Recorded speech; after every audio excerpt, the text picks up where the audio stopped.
Cerita 1, Penyusup di Malam Libur Akhir Tahun. Namaku Raka, dan kejadian ini terjadi beberapa tahun lalu ketika aku masih kuliah. Sampai sekarang, aku masih belum bisa melupakan malam ketika seseorang yang sama sekali tidak kukenal masuk ke rumah saat aku sendirian. Saat itu sedang libur akhir tahun. Orang tuaku pergi selama beberapa hari untuk menghadiri acara keluarga di Semarang, sementara kakakku memilih ikut bersama mereka. Aku tidak ikut karena ingin menyelesaikan beberapa tugas kuliah dan, sejujurnya, aku juga menikmati kesempatan memiliki rumah untuk diriku sendiri. Rumah kami berada di sebuah kawasan perumahan yang cukup tenang di pinggiran Wonosobo, Jawa Tengah.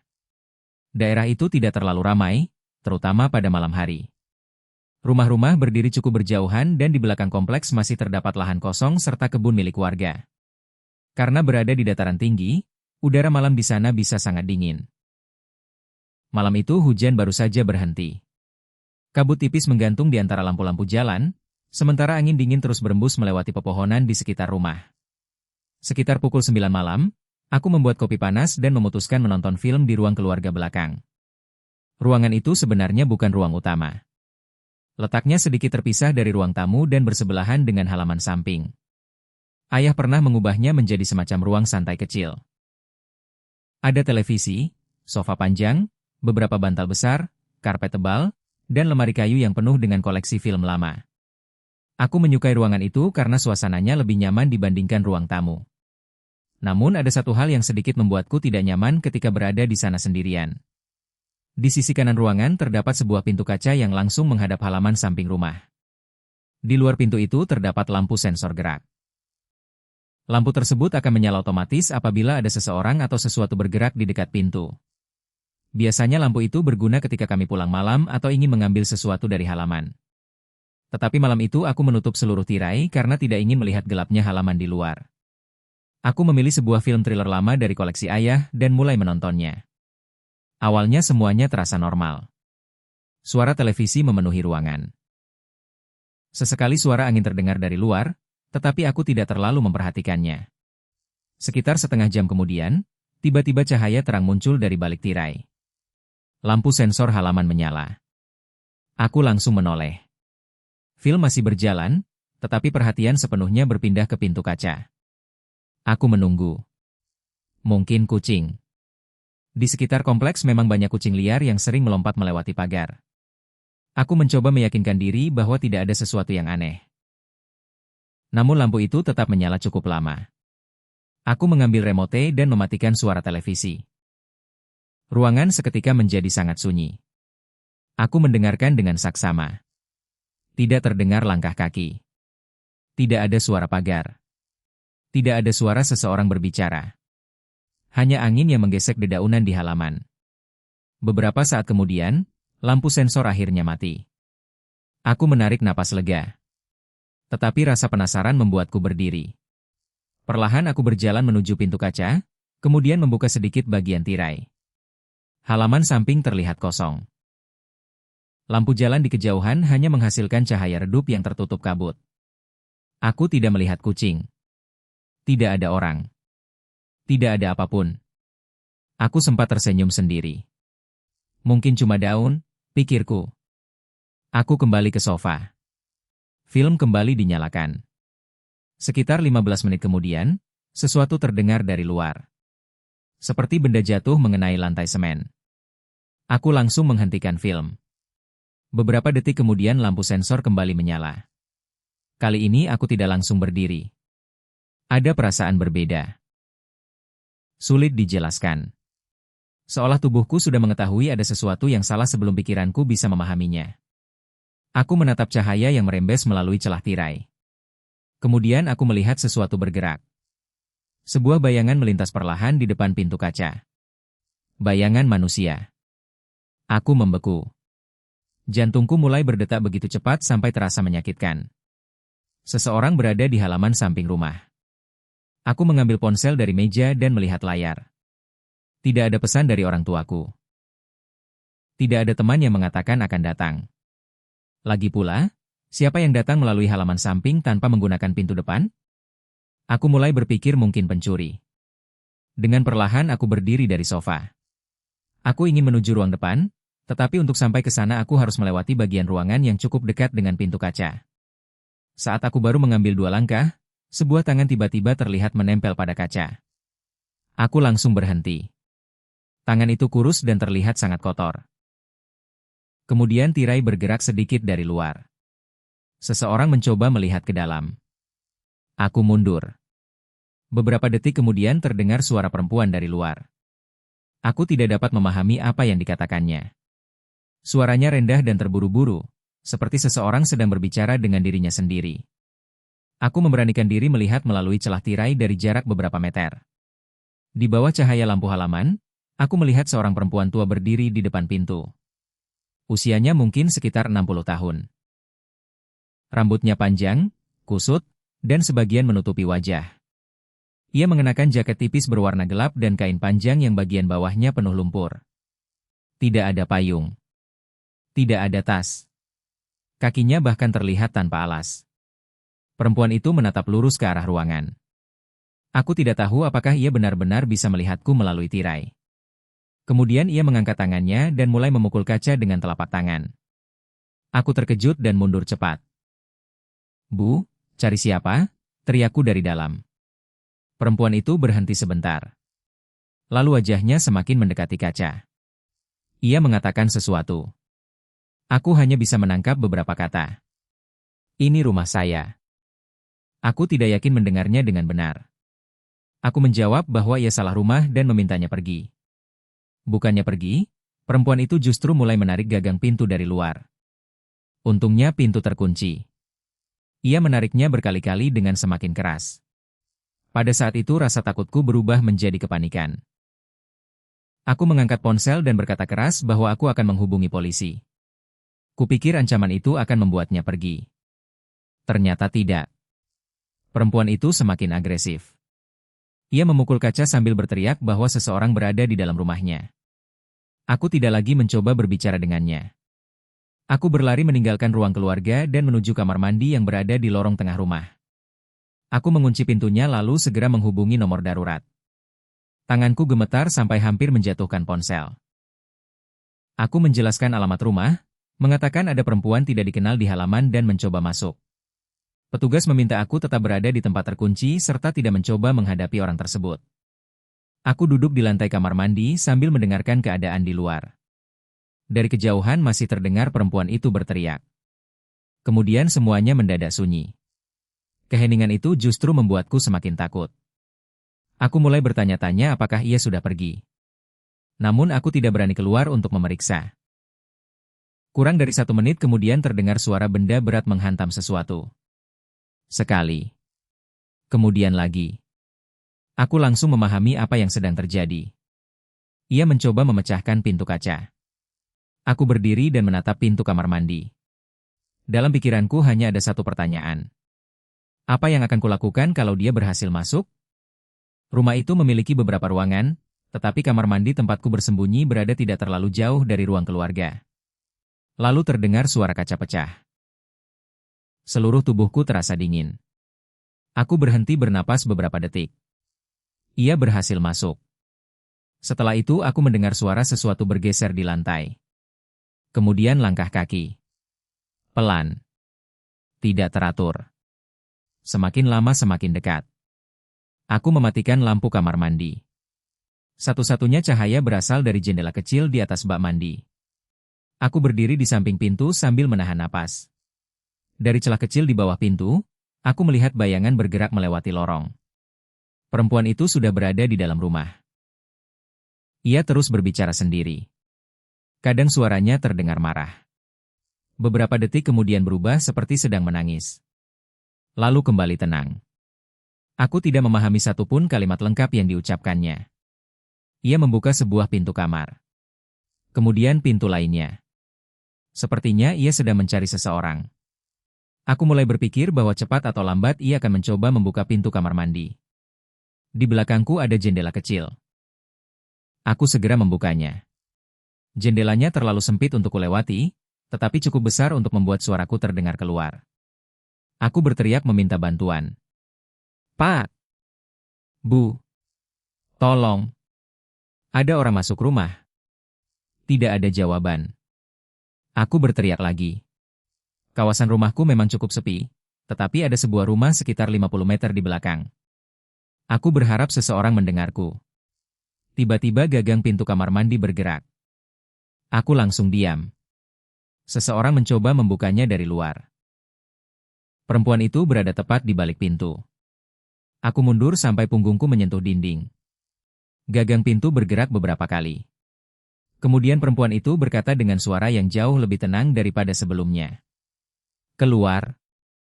Aku tidak menjawab. Ia kembali mencoba membuka pintu. Kemudian ia berkata bahwa aku tidak boleh berada di rumah itu. Saat itulah aku sadar perempuan tersebut benar-benar percaya bahwa rumah kami adalah miliknya. Aku tidak tahu siapa dia. Aku tidak tahu dari mana ia datang. Dan yang paling menakutkan, aku tidak tahu apa yang akan dilakukannya apabila berhasil masuk ke kamar mandi. Beberapa saat kemudian aku mendengar suara kendaraan berhenti di depan rumah. Cahaya merah dan biru samar terlihat melalui jendela kecil. Petugas akhirnya datang. Terdengar beberapa orang berteriak memberi perintah dari ruang depan. Perempuan di luar kamar mandi langsung menjadi panik. Ia berlari menjauh dari pintu. Suara barang jatuh terdengar dari lorong. Kemudian terjadi keributan singkat. Aku tetap berada di kamar mandi sampai seseorang mengetuk pintu dan memperkenalkan dirinya sebagai petugas kepolisian. Aku masih ragu untuk membuka. Petugas menyebut namaku setelah mendapatkannya dari laporan telepon. Barulah aku membuka pintu perlahan. 2 polisi berdiri di lorong. Di belakang mereka, aku melihat perempuan tadi sudah diamankan. Ia terus meronta sambil mengatakan bahwa kami semua sedang mencoba mengambil rumahnya. Aku tidak pernah melupakan tatapan matanya ketika ia dibawa melewatiku. Bukan tatapan seseorang yang sedang mencoba mencuri. Bukan pula tatapan seseorang yang sengaja ingin menakutiku. Ia terlihat benar-benar kebingungan. Seolah dalam pikirannya, akulah orang asing yang telah memasuki rumahnya. Belakangan polisi menemukan bahwa perempuan itu bernama Bu Ratmi. Ia berasal dari kecamatan lain yang jaraknya beberapa kilometer dari kompleks kami. Keluarganya ternyata sudah mencari dirinya sejak sore karena ia meninggalkan rumah tanpa memberitahu siapapun. Menurut keterangan keluarganya, kondisinya sedang tidak stabil dan beberapa kali mengalami kebingungan berat. Entah bagaimana, ia berjalan sangat jauh hingga sampai ke kawasan rumahku. Kemungkinan bentuk rumah kami mengingatkannya pada tempat yang pernah ia tinggali puluhan tahun sebelumnya. Tidak ada yang benar-benar tahu mengapa ia memilih rumahku. Petugas menemukan sebuah batu cukup besar di halaman samping. Batu itulah yang digunakan untuk memecahkan kaca. Untungnya aku tidak mencoba membuka pintu atau menghadapi perempuan itu secara langsung. Keluarganya datang tidak lama kemudian, dan ia akhirnya dibawa untuk mendapatkan pemeriksaan serta perawatan. Orang tuaku pulang keesokan paginya setelah mendengar apa yang terjadi. Ayah segera mengganti pintu kaca dengan pintu yang lebih kuat. Kami juga memasang kamera keamanan dan lampu tambahan di beberapa sudut rumah. Secara fisik, tidak ada seorang pun yang terluka. Namun setelah malam itu, rumah yang selama bertahun-tahun terasa sebagai tempat paling aman bagiku tidak pernah terasa sama lagi. Beberapa minggu setelah kejadian, aku masih sering terbangun ketika mendengar sesuatu di halaman. Setiap lampu sensor menyala, aku langsung melihat kamera keamanan melalui ponsel. Bahkan ketika penyebabnya hanya seekor kucing, jantungku tetap berdegup lebih cepat. Aku juga berhenti menonton film sendirian di ruang keluarga belakang untuk waktu yang cukup lama. Yang paling sering kembali dalam ingatanku bukan suara kaca yang pecah. Bukan pula wajah perempuan itu. Melainkan beberapa detik ketika gagang pintu kamar mandi bergerak dari luar. Saat itu hanya ada sebuah pintu tipis yang memisahkan diriku dari seseorang yang pikirannya tidak bisa kupahami. Aku tidak tahu apa yang akan terjadi apabila kunci itu rusak. Dan mungkin aku tidak pernah ingin tahu. Sejak kejadian tersebut, sebelum tidur aku selalu memeriksa pintu depan, pintu belakang, jendela, dan pagar. Kadang aku memeriksanya 2 kali. Ada orang yang mengatakan rumah adalah tempat seseorang seharusnya merasa paling aman. Aku dulu percaya itu tanpa pernah memikirkannya. Tetapi malam itu mengajarkanku sesuatu. Rasa aman tidak selalu hilang karena seseorang berniat jahat. Terkadang bahaya datang dari seseorang yang bahkan tidak memahami apa yang sedang dilakukannya. Dan ketika seseorang berdiri di balik pintu rumahmu pada malam yang gelap, kau tidak pernah benar-benar tahu apa yang ada di pikirannya. Sampai sekarang, Setiap kali lampu sensor halaman menyala saat aku sendirian, aku masih teringat sosok perempuan yang berdiri di balik pintu kaca malam itu. Dan sebelum melihat keluar, aku selalu memastikan satu hal terlebih dahulu. Pintunya benar-benar terkunci. Cerita 2, Bola Merah dari Lereng Sunyi. Beberapa tahun lalu, aku membeli sebuah rumah kecil di lereng pegunungan dekat Batu, Jawa Timur. Rumah itu tidak terlalu besar, hanya 2 kamar tidur, ruang tengah dengan perapian kecil, dapur, dan teras yang menghadap ke kebun pinus. Aku sengaja memilih tempat yang jauh dari pusat kota karena pekerjaanku di Surabaya sering membuat pikiranku terasa penuh. Setiap beberapa bulan sekali, aku akan datang ke rumah itu untuk menyendiri, membaca, berjalan di antara pepohonan, dan menikmati udara dingin pegunungan.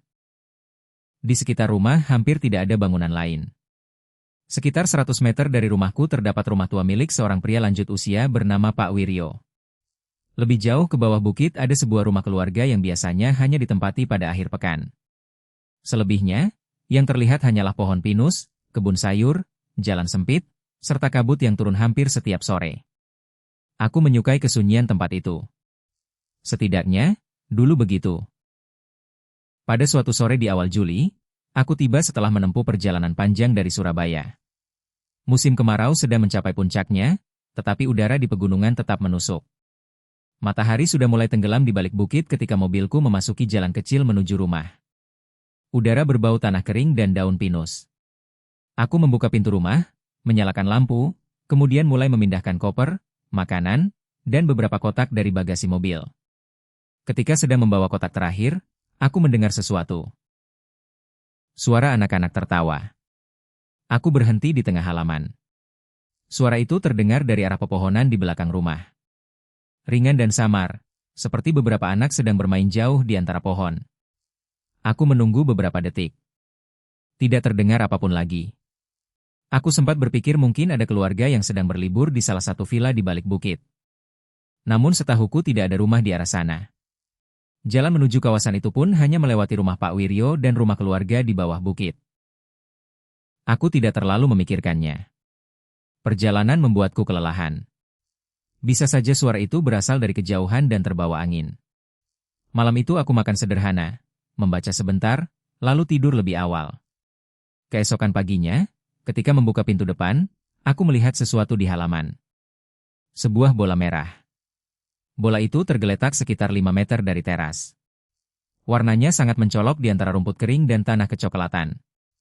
Ukurannya kira-kira sebesar bola yang biasa dimainkan anak-anak sekolah dasar. Permukaannya sudah sedikit kusam, tetapi merahnya masih terang. Aku mengambilnya. Tidak ada tulisan, nama, atau tanda apapun.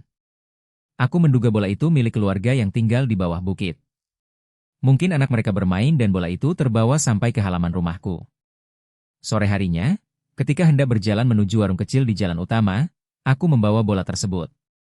Saat melewati rumah keluarga itu, pagarnya tertutup dan tidak ada kendaraan di halaman. Akhirnya aku meletakkan bola di dekat pagar mereka. Kupikir masalah selesai. Hari itu berjalan normal. Aku menghabiskan waktu berjalan di sekitar perkebunan apel, membeli makanan, kemudian kembali menjelang petang. Saat memasuki halaman rumah, langkahku langsung berhenti. Bola merah itu sudah kembali. Bukan hanya kembali ke halaman. Posisinya hampir sama persis seperti pagi tadi. Di tengah rumput, beberapa meter di depan teras. Aku berdiri cukup lama sambil memandangi bola tersebut. Aku mencoba mencari penjelasan. Mungkin ada anak yang mengambilnya dari pagar dan kemudian menendangnya kembali ke rumahku. Tetapi jalan di depan rumah cukup jauh dari posisi bola. Selain itu, tidak terlihat bekas langkah kaki ataupun jejak ban di halaman. Aku mengambil bola itu dan berjalan menuju rumah Pak Wiryo. Pak Wiryo sedang duduk di teras sambil membersihkan beberapa cabai yang baru dipetik. "Pak, ini bola punya cucu Bapak?" tanyaku. Ia mengangkat kepala, lalu melihat bola di tanganku. "Bukan," jawabnya. "Di sekitar sini ada anak kecil yang sering main." Pak Wiryo menggeleng. "Sekarang jarang sekali. Rumah bawah juga sudah lama kosong. Pemiliknya tinggal di Malang." Jawabannya membuatku sedikit bingung.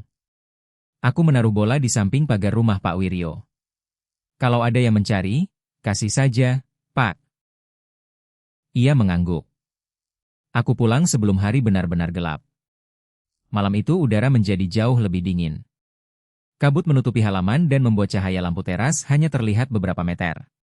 Sekitar pukul 2 dini hari, aku terbangun. Awalnya aku tidak tahu apa yang membuatku membuka mata. Kemudian aku mendengarnya. Tawa anak-anak. Kali ini jauh lebih jelas. Bukan dari bukit. Bukan dari jalan. Suara itu terdengar seolah berasal tepat di luar kamar. Aku bangun perlahan dan memandang jendela. Tirai masih tertutup. Tawa itu terdengar lagi selama beberapa detik, lalu berhenti mendadak. Aku mencoba meyakinkan diri bahwa aku sedang setengah tidur. Namun rasa penasaran akhirnya mengalahkan rasa takut. Aku mendekati jendela dan membuka sedikit tirainya. Halaman tampak kosong di bawah cahaya bulan. Kemudian pandanganku jatuh ke satu titik. Bola merah itu berada di sana lagi. Persis di depan rumah. Aku langsung teringat bahwa terakhir kali bola itu kutinggalkan di rumah Pak Wiryo. Untuk beberapa saat aku hanya menatapnya. Kemudian aku melihat ke arah pagar. Tidak ada siapa-siapa. Aku tidak keluar malam itu. Pagi harinya, hal pertama yang kulakukan adalah mengambil bola tersebut. Aku memasukkannya ke dalam rumah dan meletakkannya di atas meja dapur. Aku bahkan menutup semua pintu dan jendela. Entah mengapa, tindakan itu membuatku merasa lebih tenang. Setelah sarapan, aku kembali menemui Pak Wiryo. Ketika kutanyakan soal bola, wajahnya berubah. Bukannya kemarin kamu taruh di dekat pagar saya? Iya, Pak. Sore kemarin masih ada. Terus? Pak Wiryo diam sejenak. Sekitar maghrib saya keluar sebentar.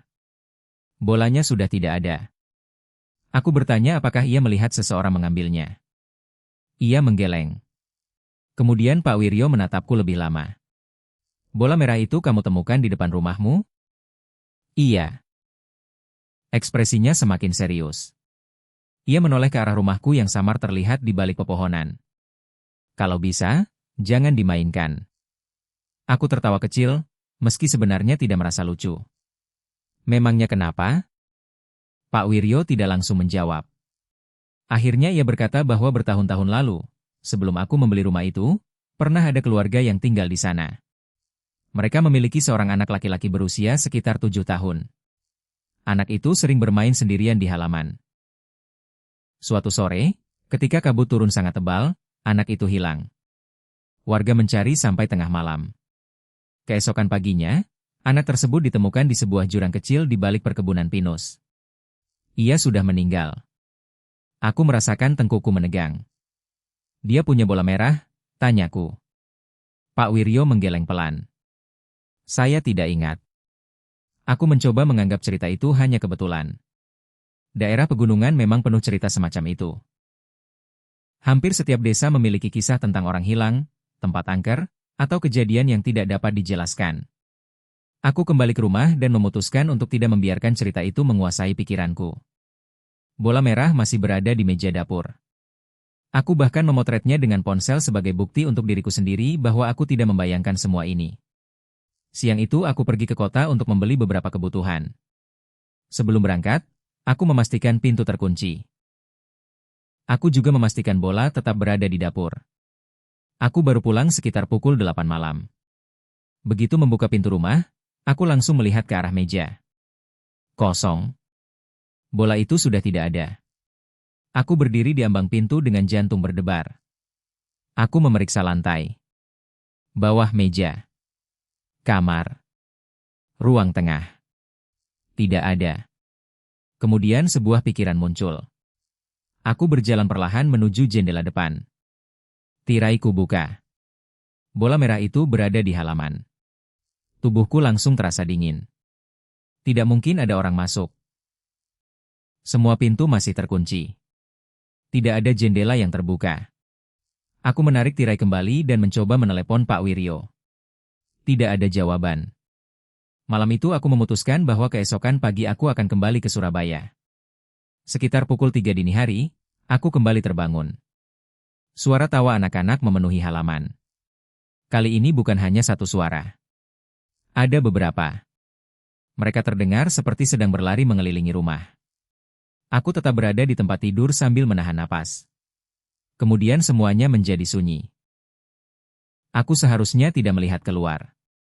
Sampai sekarang aku masih menyesal melakukannya. Aku bangun dan berjalan ke jendela. Ketika tiraiku buka, bola merah itu masih berada di halaman. Tetapi sekarang ada seseorang di belakangnya. Seorang anak kecil berdiri sekitar 10 meter dari rumah. Ia mengenakan kaos tipis dan celana pendek, pakaian yang sama sekali tidak cocok untuk udara sedingin itu. Kepalanya sedikit tertunduk. Aku tidak dapat melihat wajahnya dengan jelas. Anak itu tidak bergerak. Aku menatapnya. Kemudian ia perlahan mengangkat kepala. Dari jarak tersebut, seharusnya aku tidak bisa melihat ekspresinya. Tetapi entah bagaimana, aku tahu ia sedang tersenyum. Aku segera menutup tirai. Tanganku gemetar begitu parah hingga hampir tidak bisa memegang ponsel. Aku ingin menelepon seseorang, tetapi sinyal tiba-tiba hilang. Lalu terdengar suara langkah di teras. Bukan langkah orang dewasa. Ringan. Pelan. Berhenti tepat di depan pintu utama. Aku berdiri di ruang tengah sambil memandangi gagang pintu. Tidak ada yang mengetuk. Tidak ada yang memanggil. Hanya keheningan. Beberapa menit kemudian, gagang pintu bergerak perlahan. Aku mundur. Pintu tetap terkunci. Gagang itu bergerak sekali lagi. Kemudian berhenti. Aku tidak tidur sampai matahari terbit. Begitu langit mulai terang, aku memasukkan pakaian ke koper tanpa melipatnya. Aku bahkan meninggalkan sebagian makanan dan barang-barang lain. Ketika keluar membawa koper, aku berusaha tidak melihat halaman.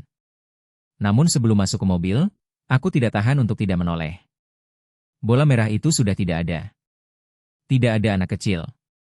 Tidak ada jejak siapapun. Aku menghidupkan mobil dan pergi. Ketika melewati rumah Pak Wiryo, aku melihatnya berdiri di depan pagar. Aku menghentikan mobil sebentar. Pak Wiryo berjalan mendekat. "Kamu pulang?" Aku mengangguk. Ia melihat wajahku dan sepertinya langsung mengerti bahwa sesuatu telah terjadi. Sebelum aku sempat mengatakan apapun, ia berkata, "Kalau sudah dipanggil bermain, jangan kembali malam-malam." Aku tidak bertanya apa maksudnya. Aku hanya mengucapkan terima kasih dan melanjutkan perjalanan. Rumah itu masih menjadi milikku selama hampir setahun setelah kejadian tersebut, tetapi aku tidak pernah menginap di sana lagi. Beberapa bulan kemudian aku menjualnya kepada seorang pria dari Jakarta. Aku tidak menceritakan apa yang terjadi. Mungkin itu keputusan yang buruk. Sekitar 2 tahun setelah rumah terjual, aku sedang membersihkan foto lama di ponsel ketika menemukan gambar bola merah yang pernah kuambil di dapur. Aku memperbesar fotonya. Saat itulah aku melihat sesuatu yang sebelumnya tidak pernah kusadari. Di kaca jendela di belakang meja terlihat pantulan samar. Seorang anak kecil berdiri di halaman. Padahal foto itu diambil pada siang hari. Dan saat itu aku yakin halaman sedang kosong. Aku menghapus foto tersebut. Sejak hari itu, setiap kali melewati toko yang menjual mainan dan melihat bola berwarna merah, aku selalu teringat rumah di lereng itu. Aku juga masih teringat tawa anak-anak yang terdengar di tengah malam. Terkadang aku bertanya-tanya apa sebenarnya yang menginginkan bola itu kembali. Apakah anak yang pernah meninggal di sana hanya ingin seseorang bermain bersamanya? Atau mungkin sesuatu yang lain menggunakan suara dan bentuk seorang anak untuk membuat penghuni rumah mau membuka pintu. Aku tidak pernah menemukan jawabannya. Dan mungkin aku memang tidak ingin tahu. Yang ku tahu hanya satu. Jika suatu hari sebuah benda yang tidak kau kenal muncul di depan rumahmu, lalu benda itu terus kembali meski sudah berkali-kali kau singkirkan, jangan buru-buru menganggap seseorang sedang bercanda. Kadang-kadang, benda itu bukan sedang kembali. Kadang-kadang, ada sesuatu yang sedang mengembalikannya. Cerita 3, tetangga di rumah sebelah. Namaku Raka, dan selama hampir 2 tahun aku tinggal bersama sahabatku, Dimas, di sebuah rumah kontrakan kecil di pinggiran kota Malang. Rumah itu berada di sebuah kompleks lama yang tidak terlalu ramai.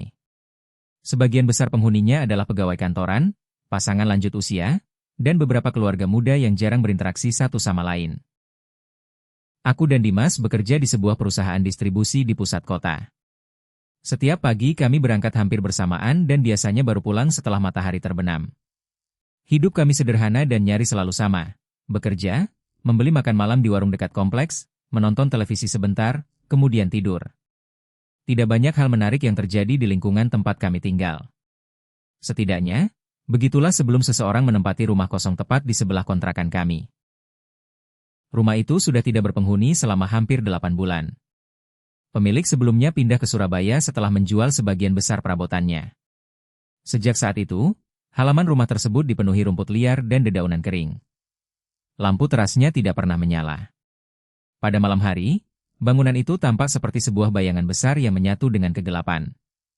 Pada awal November, sebuah mobil bak terbuka berhenti di depannya.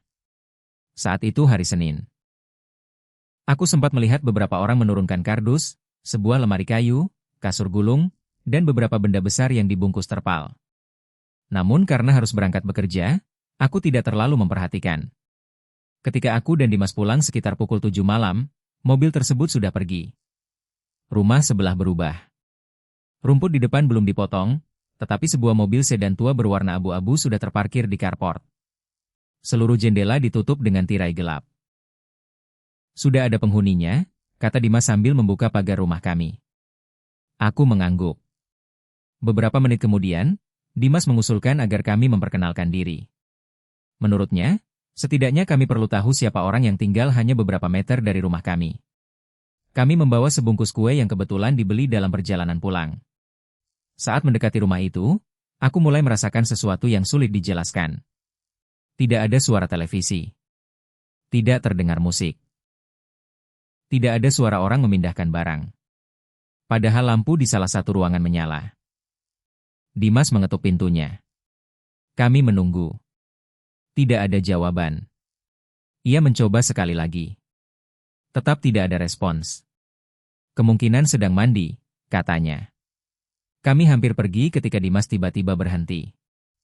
Rak. Nada suaranya berubah. Aku menoleh kepadanya. Dimas tidak melihat ke arahku. Matanya tertuju pada jendela kecil di samping pintu. Aku mengikuti pandangannya. Di antara dua bagian tirai yang tidak tertutup sempurna, terlihat wajah seorang pria. Ia berdiri di dalam rumah. Tidak bergerak. Pria itu mungkin berusia sekitar 40-an. Rambutnya pendek, kulitnya pucat, dan wajahnya kurus. Namun yang membuatku tidak nyaman adalah tatapannya. Ia memandang langsung kepada kami. Bukan tatapan seseorang yang penasaran melihat tamu datang. Tatapannya lebih mirip orang yang sejak awal sudah mengetahui keberadaan kami dan sengaja memilih tidak membuka pintu. Beberapa detik kemudian, tirai itu ditutup perlahan. Aku dan Dimas tidak menunggu lagi. Kami kembali ke rumah. Orang aneh, gumam Dimas. Aku berusaha tertawa. Mungkin dia tidak suka bersosialisasi. Namun malam itu, wajah pria tersebut terus terbayang dalam pikiranku. Sekitar pukul 1 dini hari, aku terbangun. Awalnya aku tidak tahu apa yang membangunkanku. Kemudian terdengar suara dari halaman belakang rumah sebelah. Seperti sesuatu sedang diseret di atas tanah. Kamarku berada di lantai 2. Jendelanya menghadap langsung ke halaman belakang rumah tetangga tersebut. Aku bangun dan membuka sedikit gorden. Halaman belakang terlihat gelap. Hanya cahaya bulan dan lampu jalan dari kejauhan yang membuat beberapa bagian tanah masih terlihat. Tidak ada siapapun. Aku hampir kembali ke tempat tidur ketika suara itu terdengar lagi. Kali ini lebih jelas. Seperti karung berat yang ditarik perlahan. Aku berdiri beberapa menit di depan jendela, tetapi tidak melihat apapun. Akhirnya aku memutuskan tidur. Keesokan paginya, aku melihat pria itu untuk pertama kalinya di luar rumah. Ia berdiri di dekat mobil sambil membawa sebuah kantong plastik hitam besar. Aku mengangkat tangan dan menyapanya. Pagi, Pak. Pria itu menoleh. Ia tidak membalas. Ia hanya memasukkan kantong tersebut ke bagasi mobil, kemudian masuk dan pergi. Dimas yang sedang memakai sepatu di teras juga melihatnya. Ramah sekali, komentarnya. Hari-hari berikutnya terasa normal. Sampai 3 malam kemudian. Aku kembali terbangun sekitar pukul 2 lewat sedikit. Kali ini karena suara benda logam menghantam tanah. Aku langsung duduk. Suara itu berasal dari halaman belakang rumah sebelah. Aku berjalan mendekati jendela. Ketika membuka gorden, aku melihat seseorang. Pria itu. Ia berada di halaman belakang dengan sebuah sekop. Lampu kecil di dekat dapurnya menyala, cukup terang untuk memperlihatkan sebagian tubuhnya. Ia sedang menggali tanah. Bukan seperti orang berkebun. Gerakannya cepat dan terburu-buru. Tanah terus dilempar ke samping. Sesekali ia berhenti untuk melihat sekeliling sebelum kembali menggali. Di dekatnya ada sesuatu berbentuk panjang yang dibungkus plastik hitam. Dadaku langsung terasa berat. Aku ingin memanggil Dimas, tetapi sebelum sempat bergerak, pria itu berhenti menggali. Tubuhnya diam. Kemudian kepalanya perlahan menoleh ke arah rumah kami.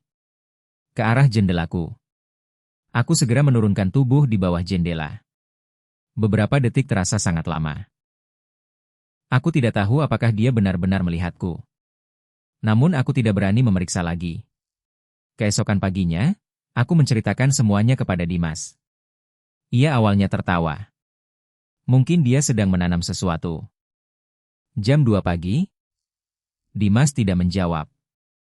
Setelah sarapan, kami mencoba melihat halaman belakang dari lantai atas. Tanah di salah satu sudut memang terlihat baru digali. Namun tidak ada plastik hitam. Tidak ada benda apapun. Hanya gundukan tanah yang tampak masih basah. Sejak malam itu, keadaan mulai semakin aneh. Beberapa kali kami mendengar langkah kaki di samping rumah. Awalnya kami mengira kucing atau petugas keamanan kompleks. Namun langkah tersebut terlalu berat. Pada suatu malam, Dimas membuka pintu depan dengan cepat setelah mendengar seseorang berjalan di dekat pagar. Tidak ada siapapun. Malam berikutnya, lampu teras rumah sebelah menyala dan mati berkali-kali. Sekitar pukul 11, aku melihat siluet pria itu berdiri di balik tirai kamar depan. Ia tidak bergerak selama hampir 20 menit. Hanya berdiri. Menghadap ke rumah kami. Dimas mulai berhenti bercanda mengenai tetangga tersebut. Kami bahkan mulai memastikan semua pintu dan jendela terkunci sebelum tidur. Beberapa hari kemudian, seorang ibu yang tinggal 3 rumah dari kami datang. Namanya Bu Ratna. Ia menanyakan apakah kami mengenal penghuni baru rumah sebelah. Tidak, jawabku. Bu Ratna terlihat ragu sebelum berkata, kucing saya hilang sejak 2 hari lalu. Dimas dan aku saling berpandangan. Bu Ratna melanjutkan bahwa 2 warga lain juga kehilangan hewan peliharaan dalam minggu yang sama. Seekor kucing dan seekor kelinci. Tidak ada yang tahu kemana hewan-hewan tersebut pergi. Aku langsung teringat bungkusan plastik di halaman belakang. Namun saat itu aku masih belum berani mengatakan apapun. Malam berikutnya menjadi titik ketika kami memutuskan tidak bisa terus mengabaikan keadaan. Sekitar tengah malam, aku dan Dimas sedang menonton film di ruang tamu. Tiba-tiba terdengar langkah kaki di halaman samping rumah. Perlahan. Berat. Berhenti. Kemudian berjalan lagi. Dimas mematikan televisi. Kami berdua diam. Langkah tersebut bergerak dari belakang rumah menuju jendela ruang tamu. Aku mengambil senter. Dimas berdiri dekat pintu. Kemudian langkah itu berhenti tepat di luar jendela. Tirai menutupi seluruh kaca. Kami tidak dapat melihat siapa yang berada di sana. Dimas bertanya dengan suara keras, siapa di luar? Tidak ada jawaban. Aku menyalakan senter dan membuka sedikit tirai. Halaman kosong. Namun pagar samping terbuka. Padahal aku yakin telah menguncinya sebelum makan malam. Kami keluar bersama-sama. Tidak ada orang. Saat hendak masuk kembali, aku melihat sesuatu di tanah dekat dinding rumah. Sebuah sarung tangan karet berwarna hitam. Permukaannya dipenuhi tanah basah. Dimas menatapku. Kali ini dia tidak mencoba mencari penjelasan lain. Kami langsung menghubungi petugas keamanan kompleks.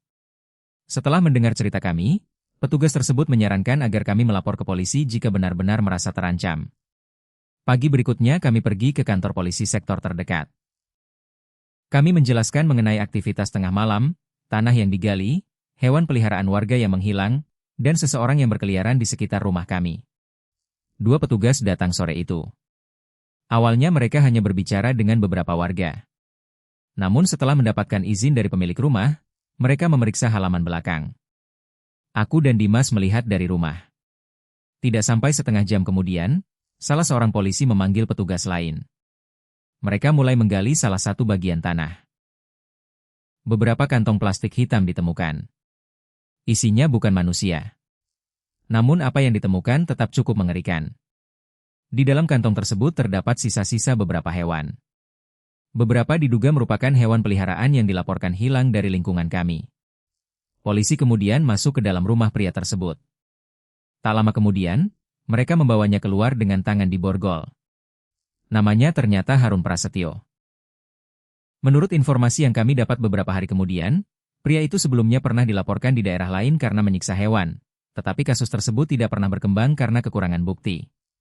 Saat polisi membawanya melewati halaman rumah kami, aku berdiri di balik pintu. Harun tiba-tiba berhenti. Ia menoleh.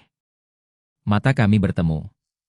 Tatapannya sama seperti malam pertama kami datang ke rumahnya. Dingin. Kosong. Namun kali ini ada sesuatu yang berbeda. Ia tersenyum kecil. Tidak mengatakan apapun. Polisi kemudian membawanya pergi. Setelah kejadian itu, rumah sebelah kembali kosong. Pemilik rumah membersihkan halaman belakang dan memperbaiki beberapa bagian bangunan. Beberapa bulan kemudian, sebuah papan bertuliskan disewakan dipasang di depan pagar. Namun sampai sekarang belum ada orang yang tinggal di sana. Dimas akhirnya pindah ke Jakarta karena mendapat pekerjaan baru. Aku sendiri masih menempati kontrakan tersebut. Sebagian besar malam kini terasa tenang. Tidak ada lagi aktivitas aneh. Tidak ada tanah yang digali. Tidak ada cahaya yang menyala tengah malam. Namun ada satu hal yang masih membuatku sulit tidur. Kadang-kadang, ketika aku bangun antara pukul 1 dan 3 pagi, terdengar langkah kaki pelan dari arah halaman samping. Aku selalu mencoba meyakinkan diri bahwa itu hanya kucing, petugas keamanan, atau ranting pohon yang bergesekan akibat angin. Sampai suatu malam aku melihat sesuatu dari jendela lantai 2. Halaman rumah sebelah kosong. Pintu dan jendelanya tertutup. Namun di bagian belakang rumah, tepat di lokasi tempat polisi pernah menggali tanah, terlihat seseorang berdiri dalam kegelapan. Tubuhnya hampir tidak terlihat. Hanya siluet seorang pria. Ia tidak bergerak. Ia hanya berdiri menghadap ke arah jendelaku. Aku menutup tirai dan tidak melihat keluar lagi sampai pagi. Ketika matahari terbit, halaman itu kembali kosong. Mungkin hanya bayangan. Mungkin seseorang masuk tanpa izin. Atau mungkin selama ini aku terlalu memikirkan kejadian beberapa bulan lalu. Aku ingin mempercayai salah satu penjelasan itu. Tetapi setiap kali melewati rumah sebelah, aku masih teringat senyum kecil Harun saat polisi membawanya pergi. Dan semakin lama aku tinggal di sini, semakin sering muncul satu pertanyaan dalam pikiranku. Jika semua suara malam itu memang berasal dari Harun, lalu siapa yang masih berjalan di samping rumahku sekarang?